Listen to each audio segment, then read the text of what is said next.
Now, the Subway final word. The Penguins win in New York City, and as the saying goes, they steal home ice advantage with that win.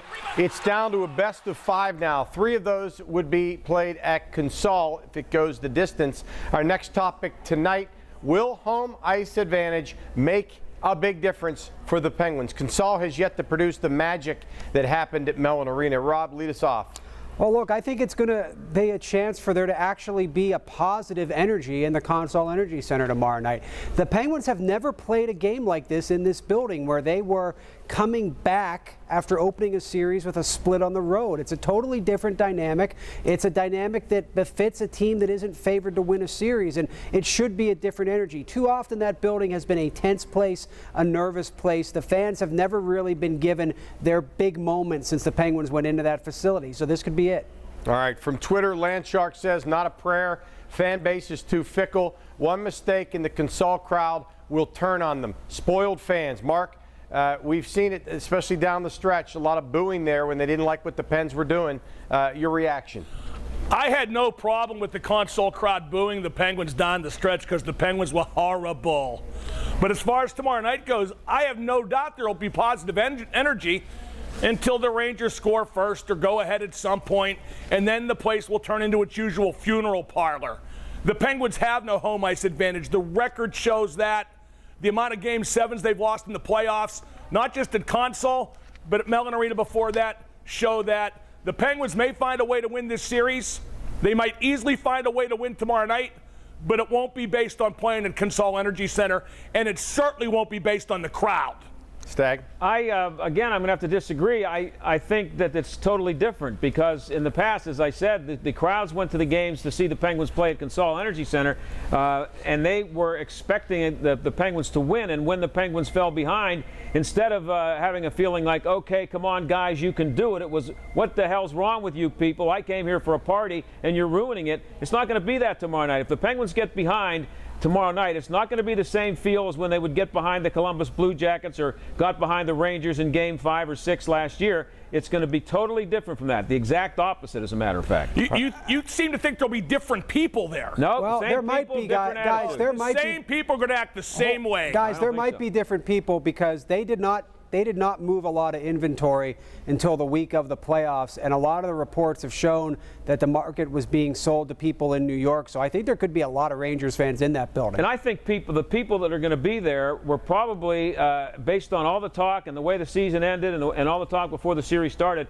they were fully expecting 2-0. That's why they've been having trouble selling tickets. And the fans are not going to be thinking it's a disaster if the Rangers go up 1-0 the way they would have been last year. All right, sticking with the Penguins, Crosby and Kunitz were productive on the same line last night. Was it a mistake to separate those two players on the top line in the first place, Mark?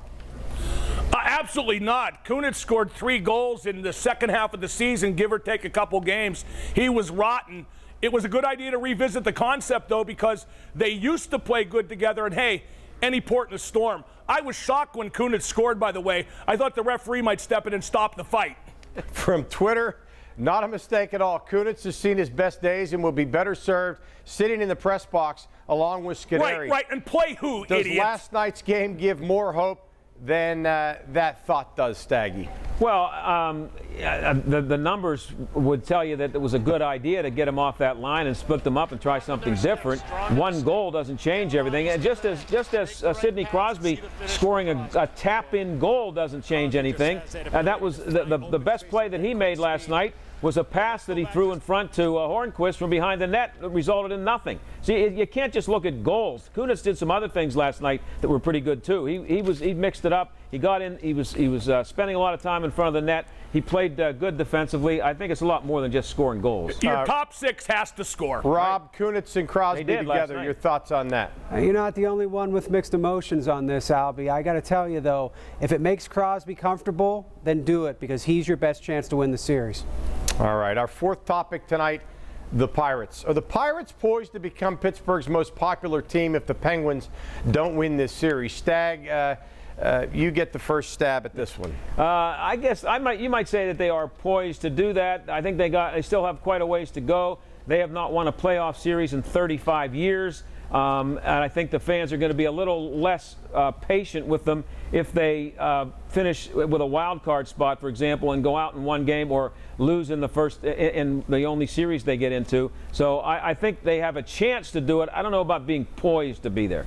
All right, from Twitter, MWK89 says they're getting close, but it's going to take at least a World Series appearance to really get on the same level. Rob, do the Pirates have to take it to that next level before they can be called the most popular team in town? It's a different animal. I mean, look, the Steelers are the most popular team in town and will remain that as long as we live in a football city. But are the Pirates where the Penguins were 8 years ago? Yeah, they're on the verge of breaking through in a way that they haven't. But they are going to have to win a playoff series to get there. Mark? The Steelers are the most popular team in town, period. They always will be. As far as the Penguins and Pirates battling for that coveted honor, it's not about results, it's about PR. The Pirates have more talent right now than the Penguins do, but they've managed to burnish an image as the little engine that could. Meanwhile, expectations may not be as high for the Penguins, but are still pretty high. But I want to talk about the ticket scalpers outside MSG last night. I heard they couldn't give it away on 7th Avenue. Stag, and this whole argument will go away as well if the Pens can turn this series around. Yeah, I just want to say, too, that, Mark, you work in the radio business, and here we are in the TV business, and demographics are a big thing. There was a survey not too long ago, and the demographics, the younger demographic, the ones that TV stations and radio stations are after, the Penguins were actually more popular than the Steelers. Wow. Overall, the Steelers are, but if you look at the key demographics, the Penguins have been, and that's the way it is right now. I'll say this, though. The Penguins are getting some internal numbers about their ticket sales and their TV ratings, and oh yeah, a storm is threatening their very life today. Oh, shut up. Your stoned references are lame. Mine are awesome. I can't get no satisfaction over here.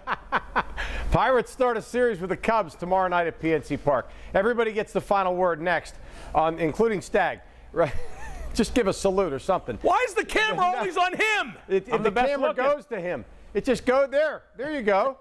All right, the Subway final word. We'll be right back. Stay with us.